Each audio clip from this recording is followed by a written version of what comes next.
नमस्कार, आप देख रहे हैं एयर न्यूज। सत्ता की खातिर नेता देश की जनता को कैसे गुमराह करते हैं, इसका ताजा वाकया इन चुनावों में होने वाली विशाल सभाओं और नेताओं द्वारा किए जा रहे नए नए वादों को गहराई से जांच करके आप जान सकते हैं। इन्हीं सब पर आधारित है आज का ये वीडियो। कहीं जाइएगा नहीं, देखते रहिए एयर न्यूज।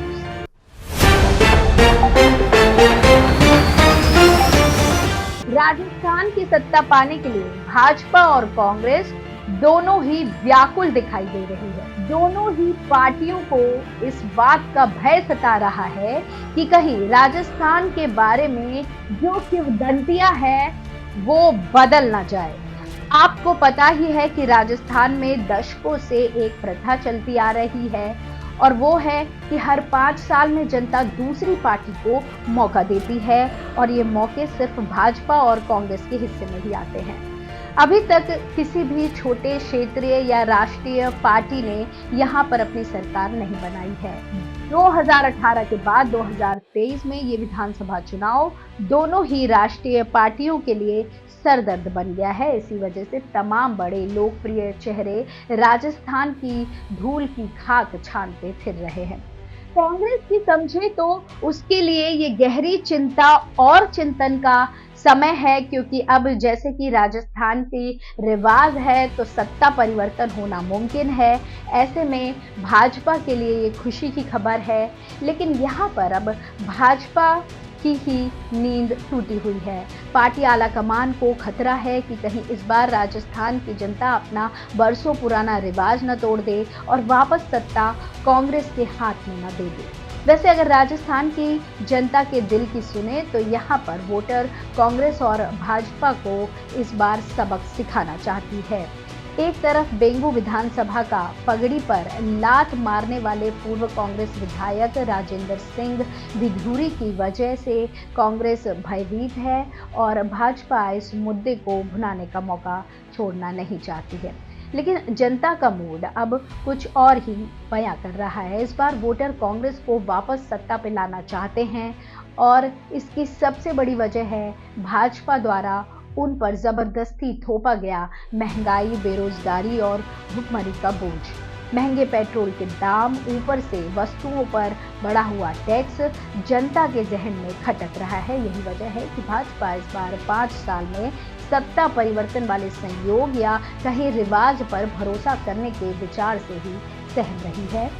अपनी इसी उलझन से बाहर निकलने के लिए भाजपा ने हिंदुत्व और देश प्रेम को इस चुनाव में अपना मुद्दा बनाया हुआ है। इसी क्रम में कुछ दिन पहले तिजारा में उत्तर प्रदेश के मुख्यमंत्री योगी आदित्यनाथ ने राजस्थान के तिजारा में एक चुनावी रैली की और इसी रैली में उन्होंने भारतीय जनता पार्टी और कांग्रेस की लड़ाई को इजरायल और हमास के बीच चल रहे युद्ध से तुलना कर दी। तिजारा विधानसभा क्षेत्र में कांग्रेस जिस व्यक्ति को भेजी है वो अपने बारे में बड़ी बड़ी उपमाएं लगाता है। हमने भी सुना है भाइयों बहनों, तालिबान का उपचार तो बजरंगबली की गदा ही है। देख रहे हैं ना इस समय गाजा में इजराइल तालिबानी मानसिकता को कैसे कुचलने का काम कर रहा है।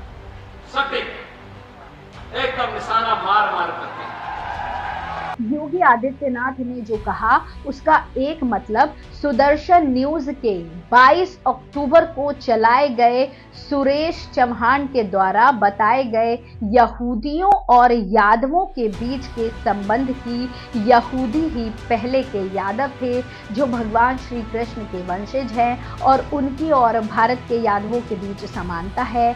यहूदी एक पराक्रमी समाज है, एक पराक्रमी पंथ है। पराक्रमी आज भी लड़ रहे हैं और कई हजार वर्ष लड़ते लड़ते अपनी भूमि खोने के बाद भी पुनः भूमि प्राप्त करके अपने विरोधी विचार के घिरे हुए लोगों के बीच में अपना अस्तित्व बनाए हुए, और अस्तित्व ऐसा वैसा दया का पात्र वाला अस्तित्व नहीं है। ये शौर्य सामर्थ्य, जब मैंने कहा कि यहूदी यादव हैं तो यादव का सीना फूल गया, ऐसा अस्तित्व है और इसलिए ऐसे लोगों के साथ हमारा क्या संदर्भ है। इसी के आधार पर योगी आदित्यनाथ ने इजराइल के तालिबानी मानसिकता के खिलाफ उठाए गए कड़े कदमों का उल्लेख करते हुए कहा, दुनिया देख रही है कि इजराइल तालिबानी मानसिकता को कैसे निपटा रहा है, ठीक से निशाना लगाओ और मारो। लेकिन जब आतंकवाद के साथ, गुंडागर्दी और अराजकता के साथ वोट बैंक की राजनीति जुड़ जाती है, तो एक गरीब, एक निरीह, एक महिला, एक व्यापारी और पूरा सभ्य समाज उसकी चपेट में आता है।